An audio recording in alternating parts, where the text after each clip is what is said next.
Hi, Birdie. Hi, how you doing? Oh, look at the sun. I'm doing all right, thank you. I'm just streaming us the session on Facebook. Yeah. Is that better? I'm not sure.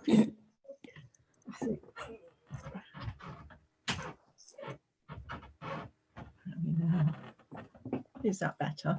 Yes. Yeah, that's fine. How are you?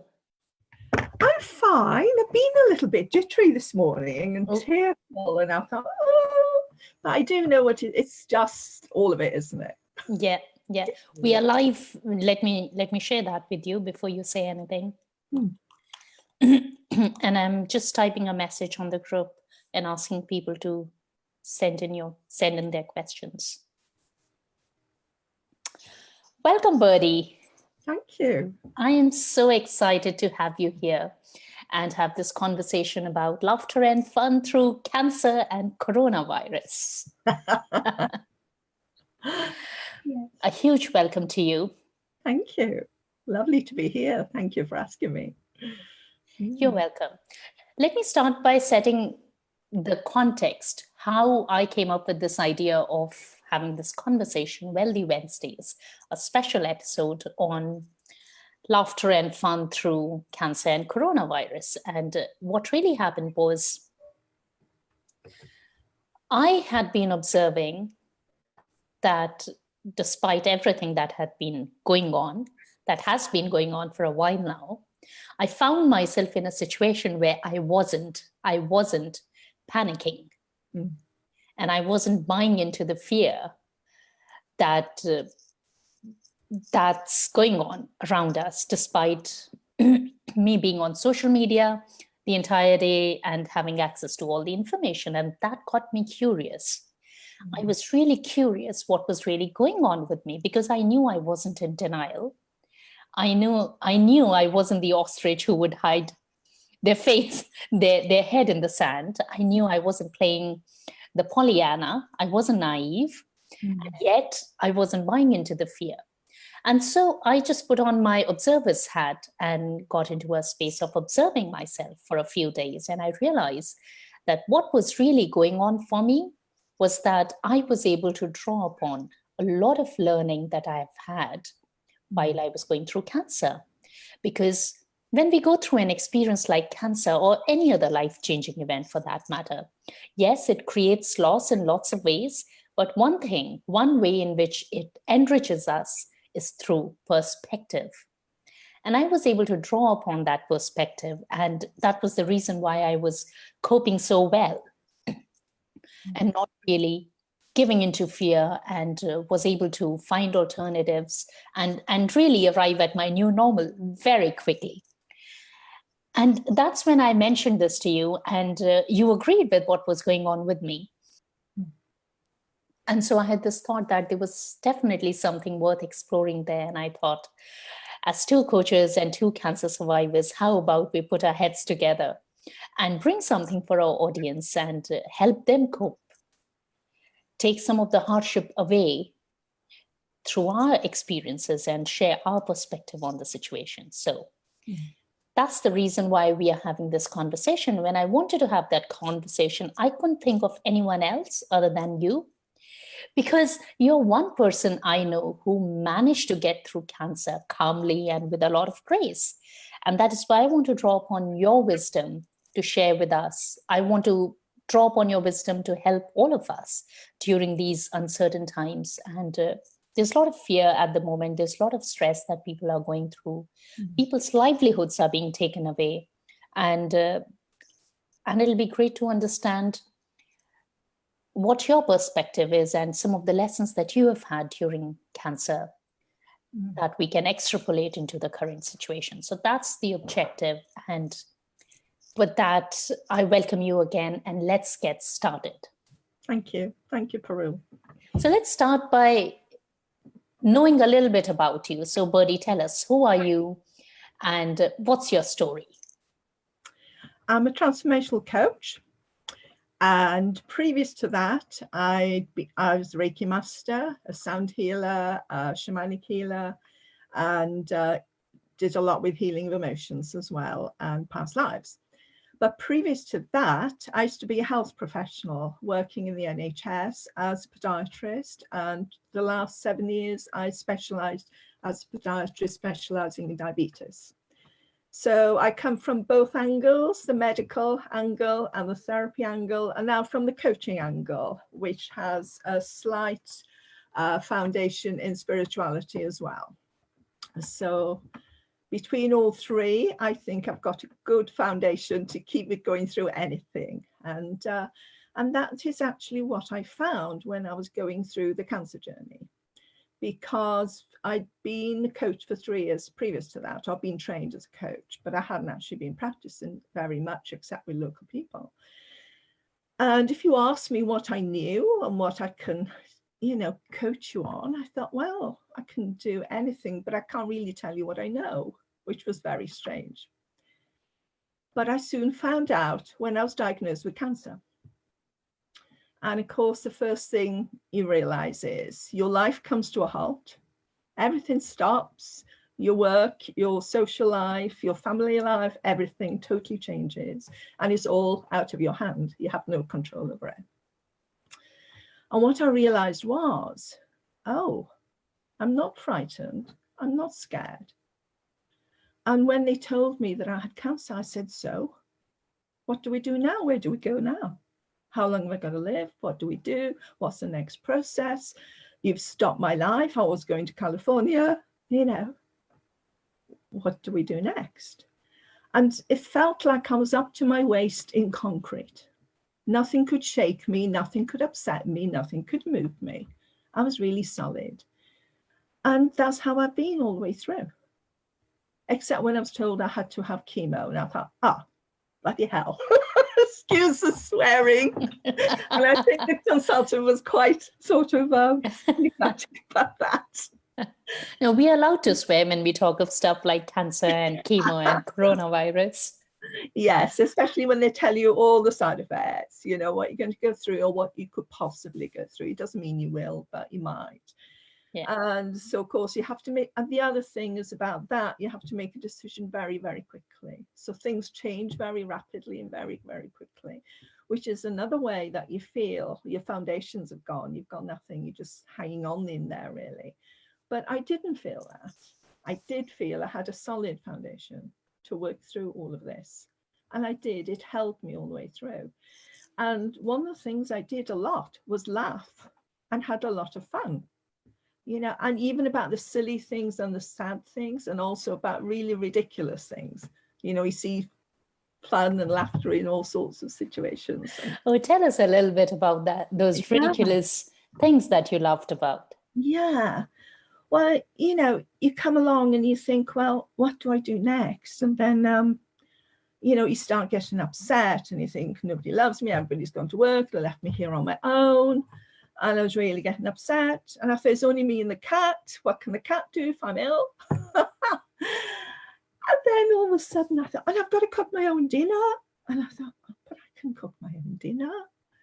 And then it dawned on me, oh my God, I've been thinking again. I just burst out laughing. Absolutely burst out. And then I had lots of those, I don't know if you've ever had that experience of the great big belly laughs like they used to have in the olden days. They used to have it like a theatre, right? And you'd laugh, great big belly laugh out for about half an hour. And I had so many of those.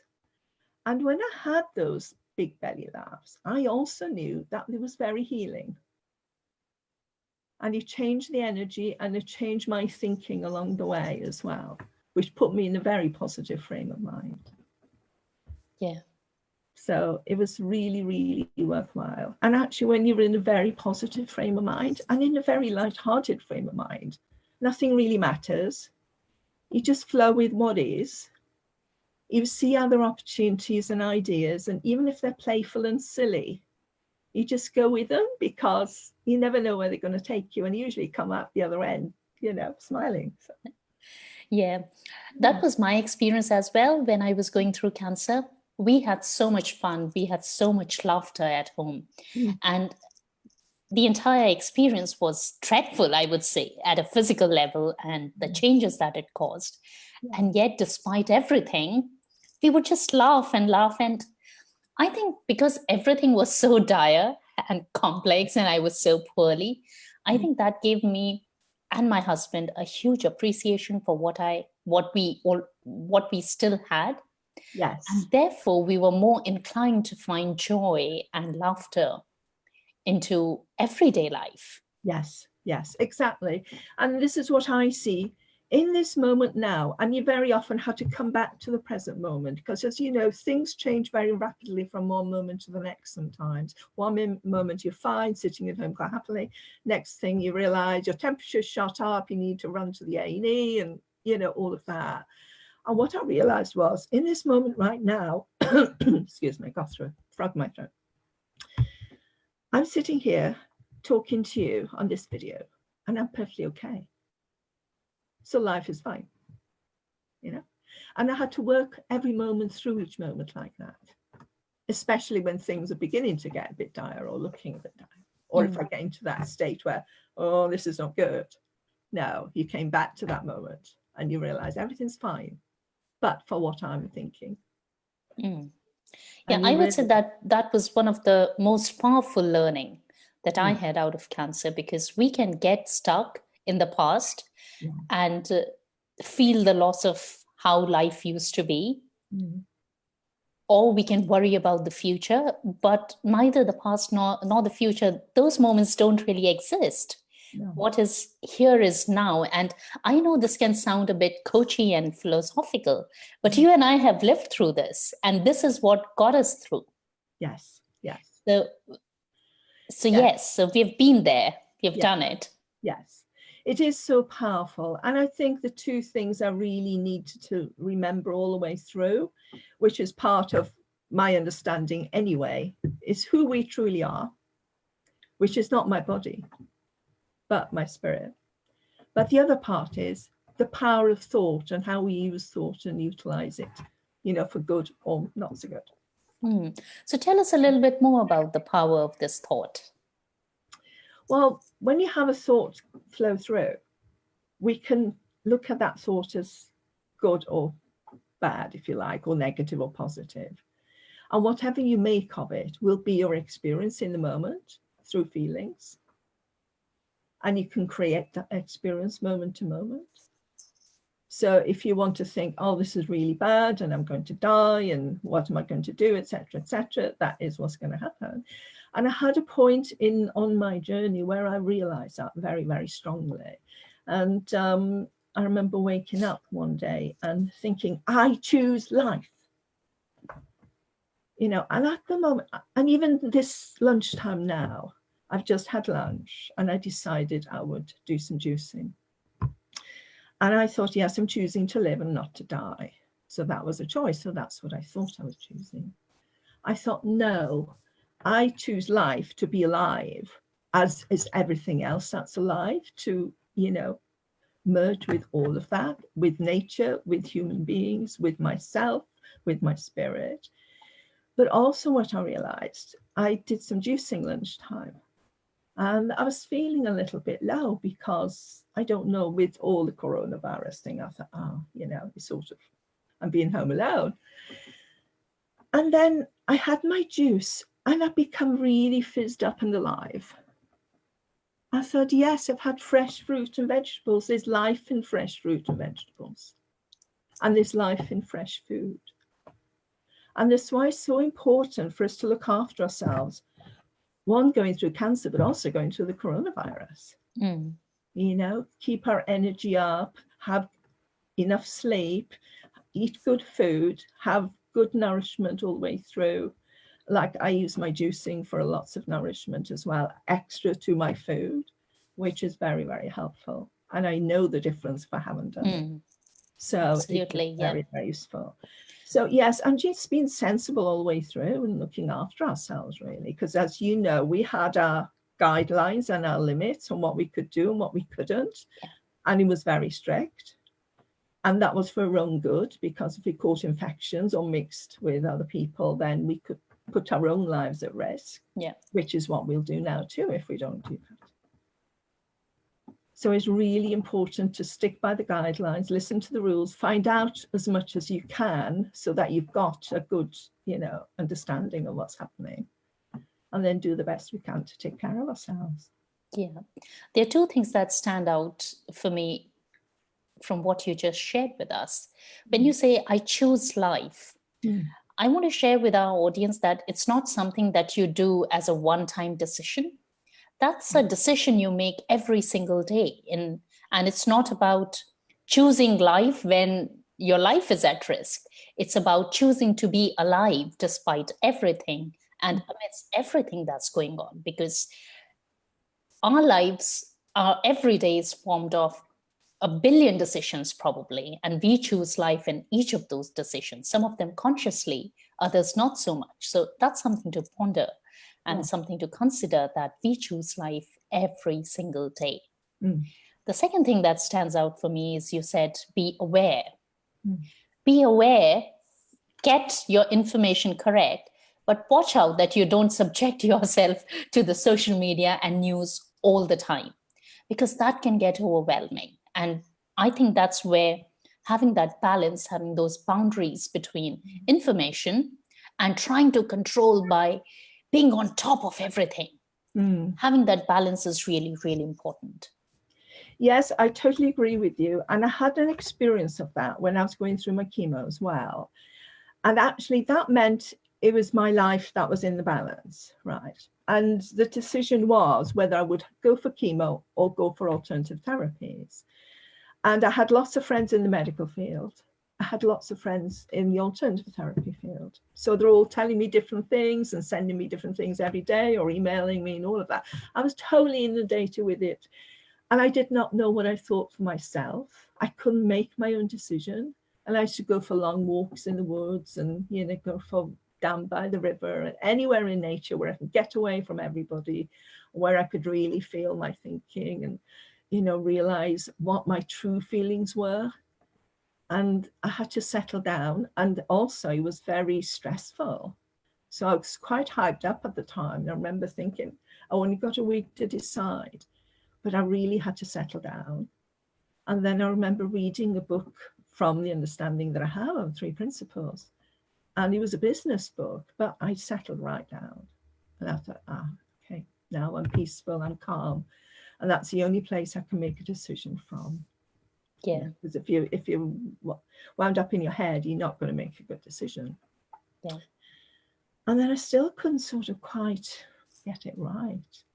And then I got in touch with a friend of mine who's was my teacher as well at one point. And he said, I'll have a think. I can't see you, but I'll have a think. And then he said, go for the chemo, but do it with Chinese medicine. And I thought that felt perfect. That felt totally right. And I could go ahead and do it. And I also knew that if it wasn't right, I'd get pulled out from it. I absolutely knew. But I also absolutely knew I had to go through it so that I could help other people going through the process. So there was a lot of stuff at stake there. And only I could make that decision for me. And I think here and now as well with the coronavirus, I think each and every one of us have to make the right decision for us and be in tune with that and be in alignment with what we really feel and what is right for ourselves and for our families. So you did chemo as well, and you went through some Chinese medicine as well. I did something similar. So I did all the medical stuff, and I did the rest of the things to manage the side effects that the clinical treatment left me with. Yeah, well, that was the idea of the Chinese medicine, because all it was a drink like coffee, like neat coffee, and I just drank it in the morning. And actually, as you know, with the chemo, it sort of upsets all your gastrointestinal tract, and it's really raw and ulcerating and everything else. And what that did was soothe it all. So that, although it happened, that I would drink that and it would soothe it and heal it again. So yeah, and that sort of brought me back to normal. So brilliant, brilliant. energies. Yeah. Brilliant. Let's talk a bit about two things that are plaguing people the most: fear and uncertainty. So based on all your experiences, life experiences, especially through cancer and the work that you do, because you specialize in helping people go through upheavals, come out the other side through upheavals. So tell us about that, fear and uncertainty. Fear is what we always do. We go into fear when we don't know what's happening, or when something is very strange or very alien to us and we've not been there before. We don't know what to do. We don't know where to go. We don't know what's happening even half the time. And that is so easy to go into fear, but it's, as they say, it's what we always do if we're not sure where we are. And uncertainty is the same. But what we don't realize is it's always uncertain. You know, tomorrow isn't guaranteed even. We think we'll be there tomorrow. We think we'll be there tonight. We think we'll be there for supper tonight. But maybe we won't, who knows? And that is life. And that's what I saw moment to moment. And as I said before, things change moment to moment for us then, and as they do now as well for a lot of people. So no, nothing is guaranteed. Nothing is certain, except what you know within. And I do have a knowing with certain things. I absolutely know it's going to be okay. Or I absolutely know, or I'm absolutely certain it'll be okay. And if I have those strong, deep feelings, then I know that is truth. But if it's all very vague, then no. And I have to be okay with that and know that I will know when I know. But when there's a lot of fear, I tend to realize, okay, fear and love are the opposite sides of the scale. Yeah. And when I'm in fear, I'm not in love. You can't be in both. And when I'm in extreme fear, I have to think, okay, I need to be in love. And you can't make it do it. But I had an experience a couple of weeks ago, actually. When I was in a lot of fear, and it wasn't anything to do with the coronavirus, before the coronavirus came along. And I was very cross with someone. I was really angry. And I thought, and I had all these pains in my body that felt like it was chopping my guts to pieces. It's like someone's committing hara-kiri on me. It was horrid. And I thought, I can't keep thinking like this. I must go back to love. And I don't know what happened, but everything changed. All the pain and everything stopped. And I came back into a very, very peaceful state. And I stayed there for about 24 hours, 36 hours. And I thought, that wasn't me being angry and cross, which it wasn't normally. But yeah, everything settled down and everything changed. The whole situation changed around that as well. Yeah. So fear puts so much stress on us, doesn't it? Yeah. And when I felt those pains were very real, and I knew that if that carried on for more than an hour, I probably wouldn't be here anymore. Literally. Mm-hmm. It was that intense. And I thought, yes, I'm being shown something here. Yeah. That is so valuable. Yeah. But it's trusting the process and wanting to let go of the control as well. Yes, I think in that instance, it was so intense. I think I wanted to change it. So you do that or you die. Is that straight? You know, is that simple? Yeah. So I didn't have much choice. But it's amazing how one decision can change things for us. So the choice was either do something about the situation or die, because you were in so much pain. Yeah. And you took the decision to change. Yeah. And then things changed. Yeah. That's just remarkable, like isn't it? Just like that. Just like that, instantly. Instantly. Yeah. Wow. It was such a powerful moment and such a powerful learning for me, because I'm not very good. I can take a little while to forgive sometimes, you know, in the past. Or, you know, sort of stop worrying about something. No, I might worry for a couple of days. But no, that was instant. I had to have a choice. Yeah. that was a choice. Yeah. Brilliant. Mm. Yeah, forgiveness and work around forgiveness was one of the important, I would say, one of the most rewarding things that came out of my cancer experience, because as somebody who has always been highly sensitive, I would just hold on to the things Yes. and would just not let them go. And so I would be stuck in that loop. But it was when I was going through cancer that I really understood forgiveness and did a lot of work around it, first in therapy and through EFT and then through coaching. And I realized that you don't forgive people for them, you do it for yourself. Yeah. And that was such a big eye opener, because we tend to think, until we understand forgiveness, that, oh, only the magnanimous people do it. No, people who are kind to themselves forgive. Yes.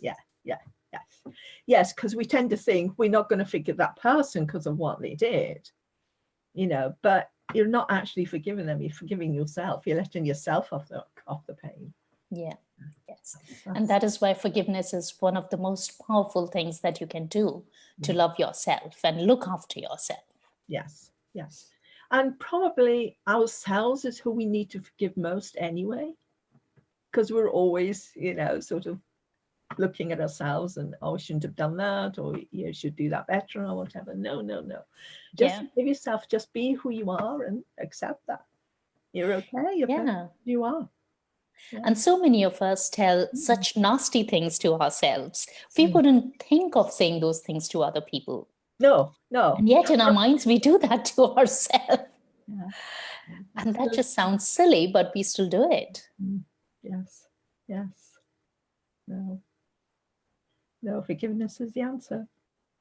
Yes. And love. Yeah.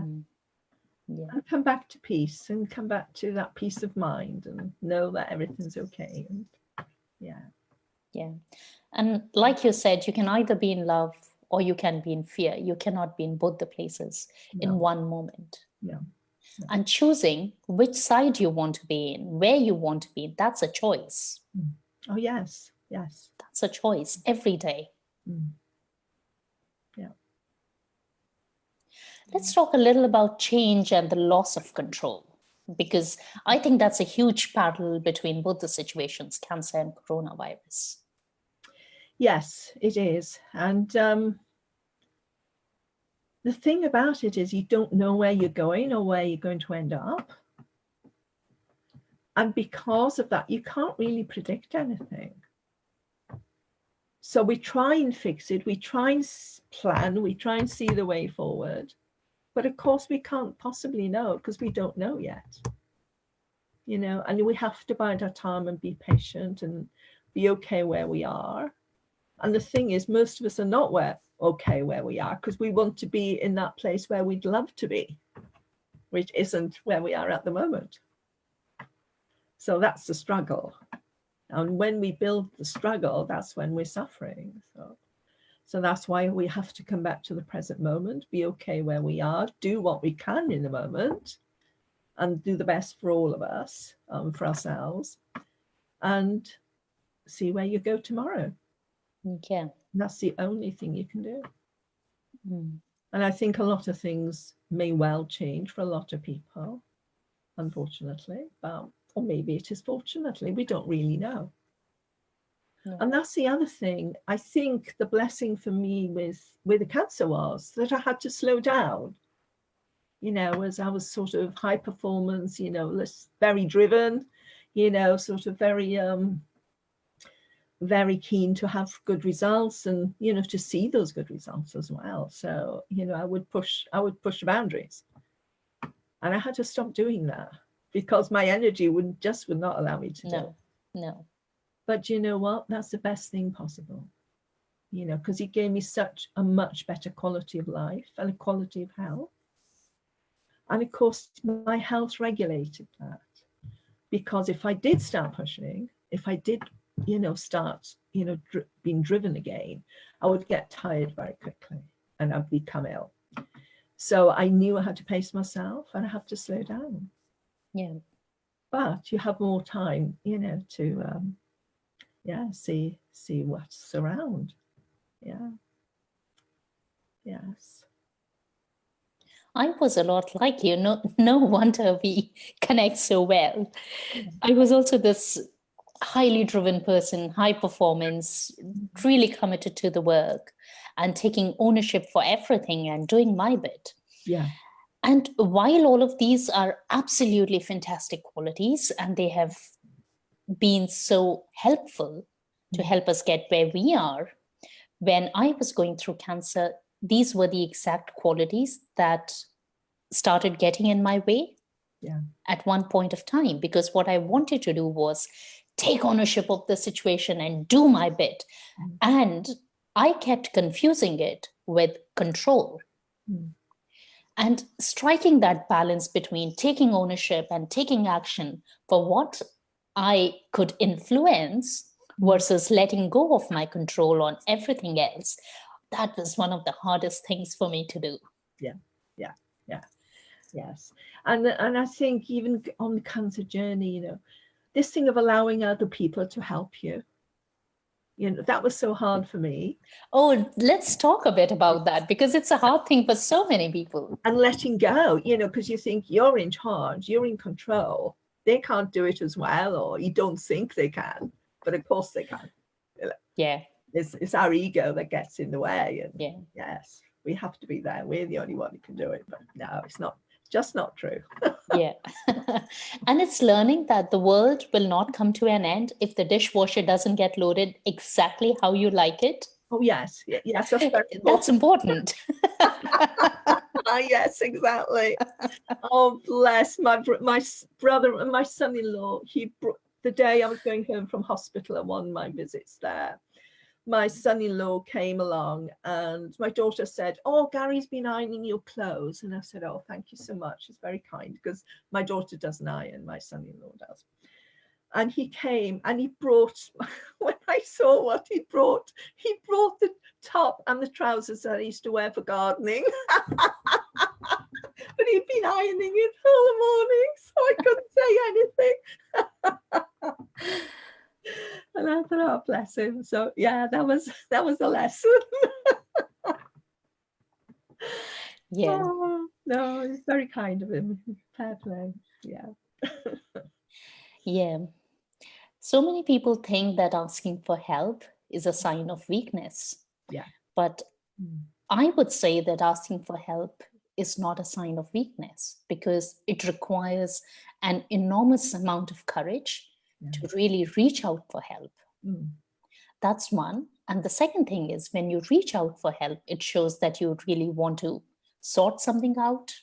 You really care, and that's commendable. And it is also one of the things that we need to do to be resilient. Yes. Because if we can just reach out for help when we need it, it's just going to help us bounce back so quickly. And that's something I want to share with our audience. So people don't suffer in silence. There's no glory in it. Trust me, there's no glory in it. No, there isn't. And this is what I've seen now as well. I mean, going through the cancer, I obviously had to, lots of people came in and helped me out. And, people used to take me to hospital or drive me back home, or, they'd take me out for lunch and all of this sort of stuff. But, to ask people to do something for you, it would have been very hard for me. But then I realized, actually, they were honored to do it. And they felt blessed that I trusted them enough to ask them to do something quite personal for me sometimes. And that was something I gained, and like a wisdom and a wealth of knowledge and feeling and love, in that process. And I think we often forget that people do like to be asked, and they do like to help. They're often very honored to do it. So yeah, it's just us who thinks, no, we shouldn't do it. Or it's all our ego mind, isn't it? Just that thinking, that ego mind. Yeah, all of it gets in the way. Yeah, I've got everything controlled. I'm sorted. Yeah. And this is what I'm seeing now as well, because since Saturday I've been in the house because I've always got catarrh, but I thought I had a heavy cold on Saturday morning. So my daughter, two of my neighbours and some other friends from across the town, but also they've all been running around and yes, we're going shopping. What would you like? What can we get you? All this sort of stuff. And it's lovely. And it's really nice to see them. And I thought, oh yes, it is really, really nice. But the only thing is when they come to the door and they have to step away, you feel like you're a leper. But you know, it's all only good cause, and we all know why you have to do it, and yeah, all of that. So, and so many people are helping each other at the moment. My daughter's become a village angel where she's living and going to collect the prescriptions for various people. So yeah, this is how we need to help each other out, and that's part of the richness of the experience, really. And it was on my cancer journey too. It just gave such a richness and an abundance of feeling, and so much of the time when maybe you didn't feel it otherwise, you know, if we're in a low space. So it's really important, I think, to involve your community and your friends and your family, so as much as we can. And at the moment, yes, we're separated at the moment, I know, but yeah, it's all in a good cause. But yeah, they can help in other ways, you know, like get us food or help us out. Yeah. And it is so life affirming on its own to know that somebody cares, that you are not going through this all by yourself, that you are held and loved. Yes, yes. And I think that's what comes through to the surface, which is a very enriching experience and very rewarding experience as well, to help each other and, you know, see who we can help, who we can support, you know, who needs to talk maybe. Yeah, yeah. One of the things that, one of the other important things that's common between cancer and what's going on is the fear of loss of work. So many people, especially the self-employed people, they are really worried about losing the whole of their income or a substantial part of their income. And that's something we experienced during cancer as well. Yes. Because we were too poorly to work. So let's talk a bit about that and hear from you. Well, for me at the time, I wasn't working. I just started on my coaching journey, so I hadn't actually built a practice at that point. So it didn't affect me too much, and I was quite fortunate that way. It sort of more affected my daughter, although she was working. She used to work in the mornings and she could work in the afternoon. But yeah, it didn't affect me too badly, really. I was quite lucky in that part of the journey. But I know here now with the coronavirus, that's a different proposition altogether.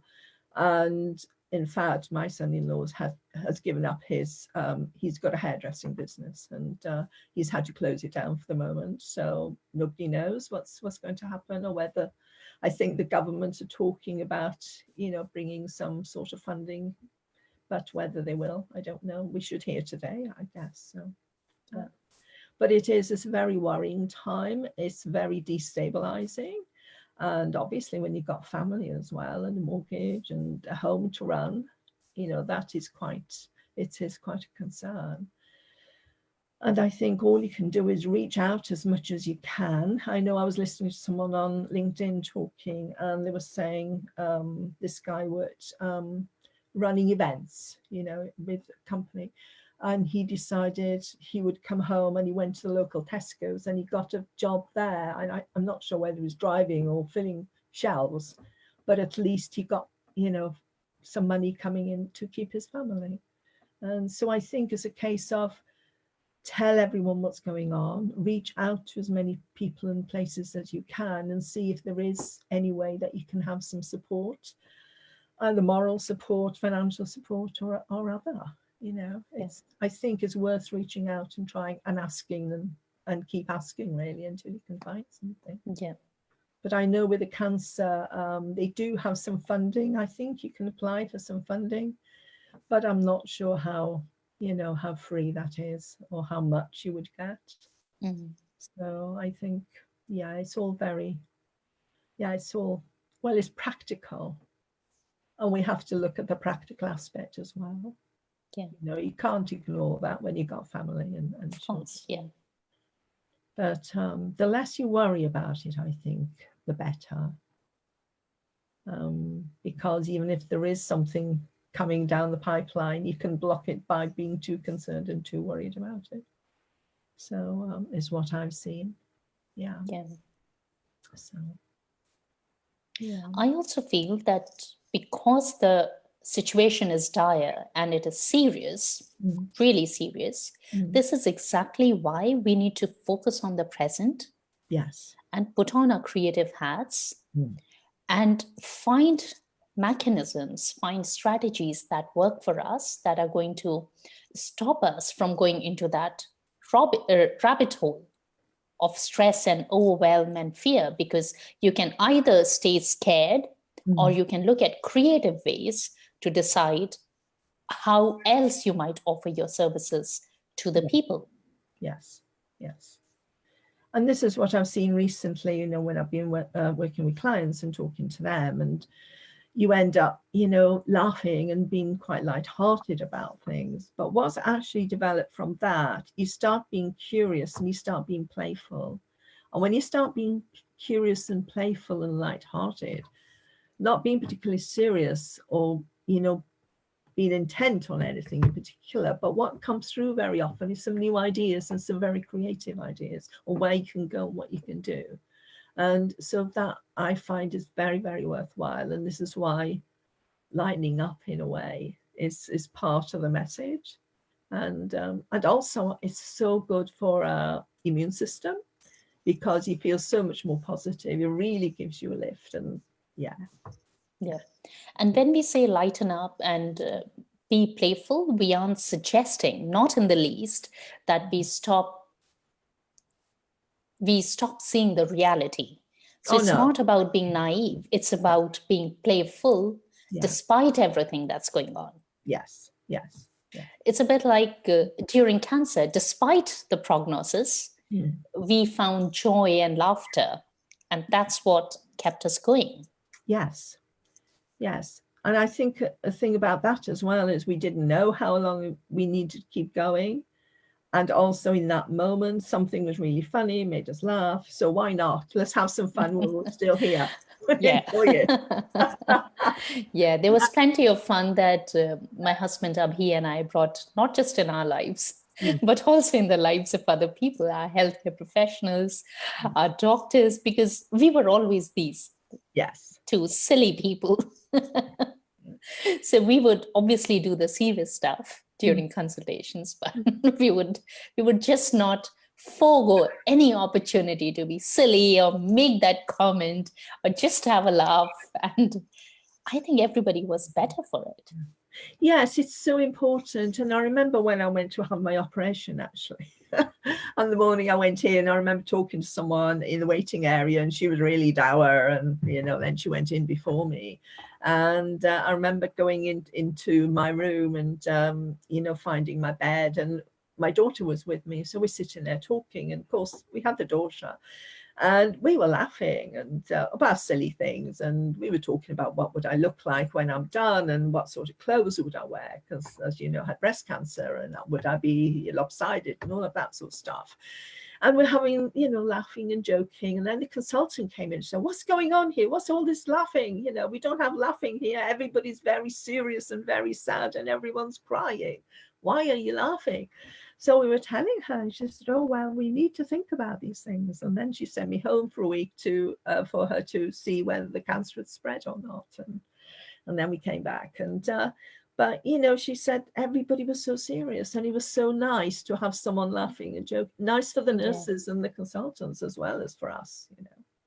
So yes, it was there was lots of laughing and joking, and Yeah, I remember the moment when I was going in for my surgery.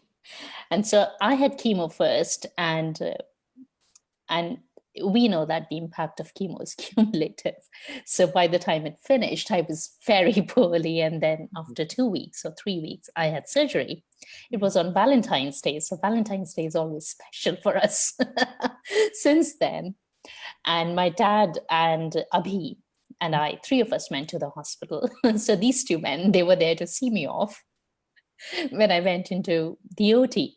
And Abhi was so stressed, and obviously dad was also stressed because who knows what they might find inside. And in that moment, because he couldn't think of anything else to say, he just reached out and he caressed my cheek and he said, just take care. I mean, just how you would say that to somebody. and, and I said to him, I'll be knocked out in a few seconds. I'm not sure how I can look after myself or how I can take care. And it was just so silly. It was just so silly, and it was just so funny. But a special moment as well. Yeah. And we create so many special moments in these times that might seem silly to anybody else, or it doesn't have much meaning to anyone else, but we remember them for a long time, and they do create special memories, and it's a little bit like magic or miracles a lot of the time. Yeah.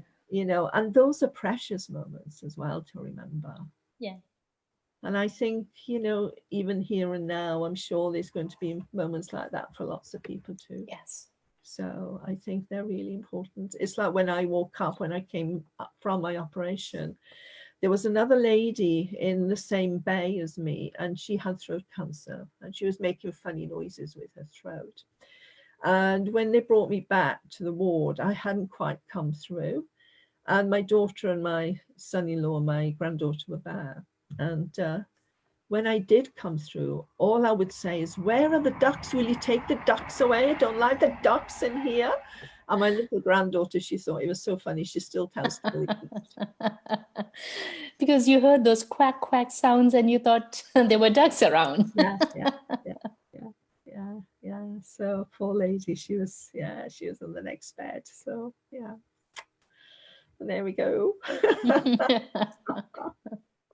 Yeah, and then the one day when my son-in-law came in and he'd asked the nurse where I was, and she didn't answer him, and he kept asking her, she didn't answer him. I think she was doing something on the computer, so he's quite cross. So he came, and he hates hospitals because his dad died in hospital and he was quite young, so he used to get really nervous. So he came in my room, and it was only me in our little 4-bedder. And he started wheeling the bed around the ward. And I said, oh, don't do that, because you get into real trouble from the nurse. But he wouldn't stop. And my granddaughter was there. She was laughing her head off. And I thought, oh, we've got to get thrown out of the hospital in a moment if we carry on doing that. But yeah, all those daft moments, really, when, when nerves and stress and upset and fun and these moments arise, and we can't control them. We just enjoy them when they're happy. I would say that was one of the most powerful coping mechanisms. Yeah, wasn't it? Absolutely. It made it really worthwhile. And and so many things happened. It's like when I was going through, when they put the dye through you. And I remember going in there, and the nurse said to me, what is wrong with you? I said, pardon? She said, what is wrong with you? Because you keep talking to me. And I said, okay. She said, you all come in here. They don't want to talk. They're crying and they're cross and all of this sort of stuff. And I said, well, it's probably the understanding that I have of the principles. I said, what are they? So we had this lesson in 3 principles that going on when she was doing the dye. But all these things, they're all memories that you take away with you, and they're special moments as well. So, and I think in every disaster or every challenge, there are these moments. And it's when we see them and, enjoy them for what they are in that moment. And I think we're all going to find a lot of those moments. Yes. And it's important to find those moments and treasure them and hold on to them. Yes. Yeah, they're part of us, aren't they? They're part of us. Would you want to add something to other coping mechanisms? So fun and laughter is one of the biggest ones. Yes, I think, and try and get back to that place where you have peace of mind.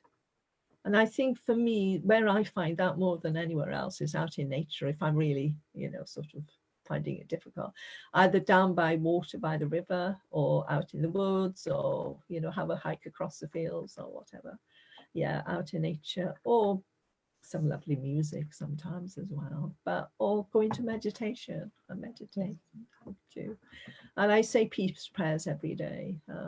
I sort of listen to peace prayers from all the different religions, and so that's part of my practice every day, and send love and healing out. So so that's where I am really with all of that. Yeah. And I would say weather is on our side, isn't it? It's beautiful at the moment. Yeah, it's beautiful out there, and it's not that we are moving towards the winter, we are coming out of the winter, and I think that's going to work in our favor. Yeah, that's so heartening. I think it really lifts your spirit to see the sun. And I've just been out there now, and it's just so hot. I was out there for 5 minutes. I could feel my whole body was burning up. I thought it's time to come back in. I need to have some shade out there, which I haven't set it up today. So I think I'll have to come out. Yeah. So and we do need sunshine and vitamin D, vitamin C. Yes. All of that, very important for us to be out in the fresh air really, and to enjoy some sunshine. So that's another thing that will help us enormously. Yes, definitely. Yeah, I think the important thing is to take care of ourselves in every way. Yes. And that is part of it. And and what is going to work for one person may not work for another person. But we've got to find what works for us. Yeah. We're all individuals. We all react differently. We all respond differently as well to different things. And so whatever is your thing, and where you have relief and relaxation and peace of mind, then I think that's where you need to be really. Yeah. And then you can see straight as well where to go forward. I think that's a blessing of that, because unless you are in that frame of mind, you can't really see logically where to go forward. Yeah. And someone where you can actually rely on, because you tend to react sort of quite hastily otherwise, and may not be the right decision. So, that was one thing that was taught to us on a coaching training program, that when you are in a coaching session and when the client buzzes in, and if they are stressed, give them time to calm down. Because if you start coaching them right away when they're so stressed about whatever is going on for them, it's just not going to work. No, because they can't take it in. Yes, they can't take it in. No, and they're not there in the right space to have insights and realizations either for themselves. So no, that won't benefit them at all. So I need to get them in that nice space to begin with. And when we are in that nice space, we have clarity. And then we can see clearly what is it that we can impact by taking action. Yeah. Or if there is something that we may want to change but can't change, then we've got to work on the acceptance. Yes. And sometimes if you're trying to work on something that won't change and won't budge, the best thing you can do is let it go. And then you'll probably in the next moment you'll see where to go. And it'll change. It'll change.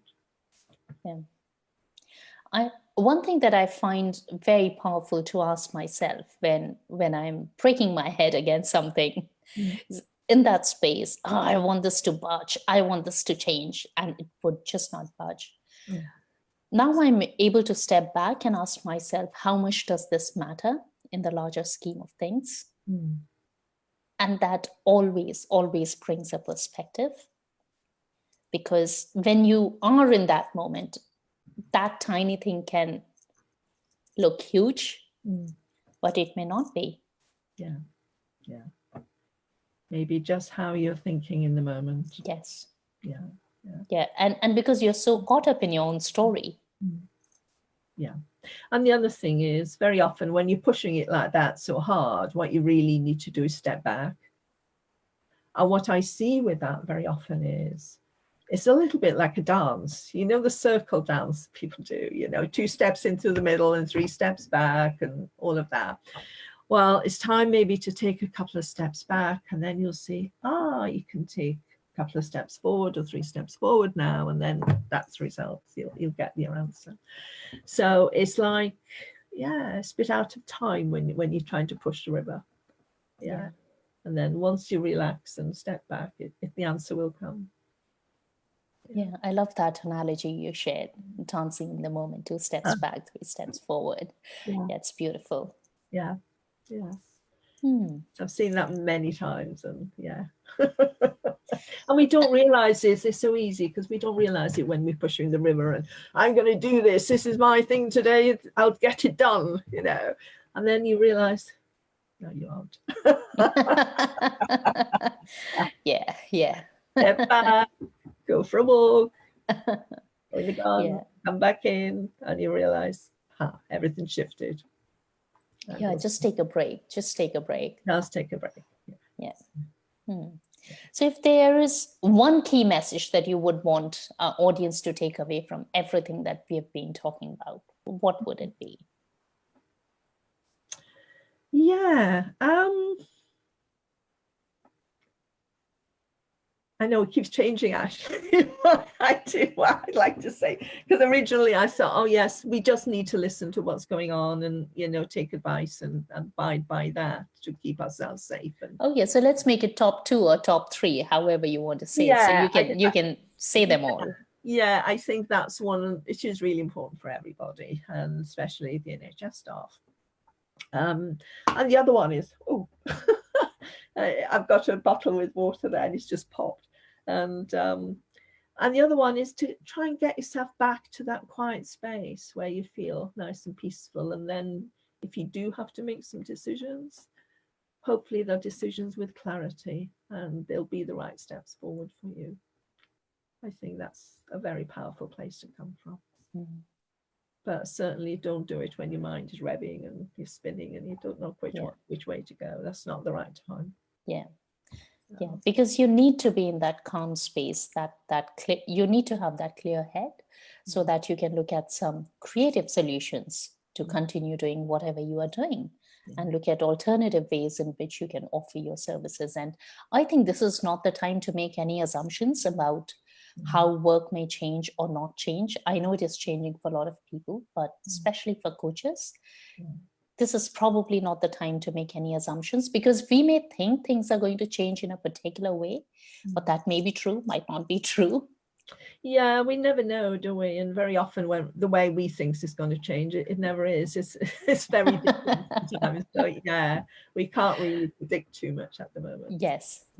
All we can do is take a day to day and see how, go with the flow and see what happens. Do the best we can, really. Exactly.